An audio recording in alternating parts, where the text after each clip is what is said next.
MX2 race 1 on a fast drying circuit. Tommy Searle looked to go up the inside as Jeffrey Hurlings, who was disadvantaged from a 28th position qualifying race on Saturday, tried to come around the outside. But Jose Boutron and Jeremy Van Horbeke, they traded paint and a little bit more on more than one occasion during the early stages of the race. This was the first of maybe 2 or 3 occasions that the Spaniard got the better of the Belgian. Tommy Searle, though, who was in 3rd position, had to pull his bike over on the end of the first lap as his bike came to a halt.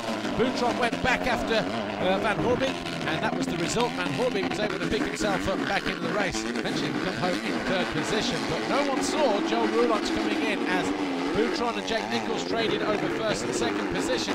Roulance caught them both off guard and went through to lead. Hurlings, who was fighting his way back, was in 3rd, going after Jake Nichols. Nichols made that mistake a moment ago, and that was it. He came home in 4th as that pass there from Jeremy Van Horbeke, and he came through 3rd. Roulance came home to win his 2nd win of the year. MX1 race 1 on a near perfect track. Tony Cairoli found himself up the inside, and in a 20-lap race he was never headed. Behind him was Rui Gonçalves, Clement de Sal and Kevin Strybos. De Sal, though, the new championship leader, found himself going down in a bizarre move that, had it worked, would have been genius, but it didn't. It left him down on the deck, and he had to come through from around about 15th position to get anywhere. He made another mistake and only finishing in 7th position. Gauthier Paulin and Kendra Dyker, they eventually battled over 3rd place, the big Belgian going through. Next in the Dyker sights was the Honda of number 999, Rui Gonçalves, and an easy move in the end through the left-hander meant that it was a Red Bull KTM 1-2, because Tony Cairoli, the winner here in Moto number 1.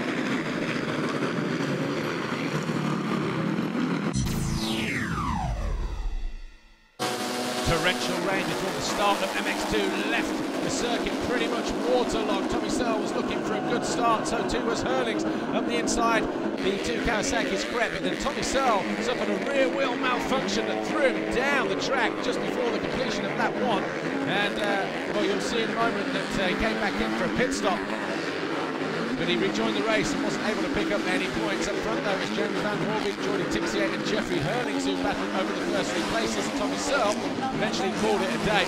Couldn't do anything. He was 2 laps down on the rest of the field. So Jeffrey Hurlings then tried to find his way back onto the rear wheel of 911, while his teammate was looking comfortable up front and eventually would go on to win the race. But Joe Roulance, once again, after making a pit stop in 5th position, found his way past Jeffrey Hurlings before his bike expired, leaving the championship chase just that little bit more open. Van Horbeke won the race. Roulance won the Grand Prix. Tixier the first time on the podium for him in 2012. And that was your podium right there. Roulance, Van Horbeke and Jordi Tixier. No points, though, for Jeffrey Hurlings in Moto number 2, but he was still the championship leader as we head to Russia.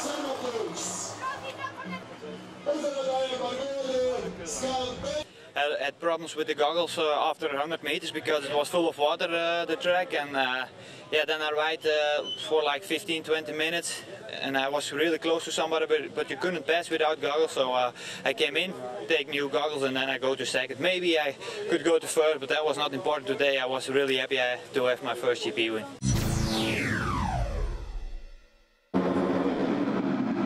In MX1 race 2, they managed to do some work on the start straight. And Tony Cairoli once again found himself going through turn 1. He led for 3 laps, but then he crashed on the tabletop, almost got connected by Gauthier Paulin as he came through. That dropped him down to 5th position. More importantly, though, Clement de Sal found himself going past his rival, and that was a couple more points gained back on Tony Cairoli. Clement de Sal tried to close down Kevin Strybos, our race leader, while 21, Gauthier Paulin and Kendra Dyker went at it. Dyker really on the charge, coming from 7th on the first lap. He then found himself in 3rd behind Tony Cairoli after a mistake from Clement de Sal. Left him crashing down into 4th position in the race. Rui Gonçalves was running pretty good, up and down between 6th and 7th, eventually coming home in 5th. But Clement de Sal, well, it was an opportunity lost for him after that mistake. Kevin Strybos came home to win his first race since 2007, the final Grand Prix of that season at Mira. The overall Grand Prix was Tony Cairoli, Kendra Dyker, and once again for the 2nd week in a row, Kevin Strybos, HM Plant, KTM UK machine. And despite that wrist injury after that crash, Freddy Cairoli was still able to manage to hold on to the red plate going into Russia. It's nice. That was my goal for this time, this race. Unfortunately, I make a mistake in second race. Big crash could cost me a big injury because it was a pretty big crash. And yeah, after that I start again and try to feel if everything was okay. I just had a lot of pain in my wrist, both wrists, and yeah, I could handle it till the end, pushing back to the Zal and let him make a mistake. He crashed, and then I was second. Kevin, for me, was not a problem, you know, for the GP. So I know I pushed at the beginning. We catch some gap to him, but he was also riding pretty good on this muddy track. And big compliments to him and to my teammate Ken that finally is on the podium. And thanks everybody.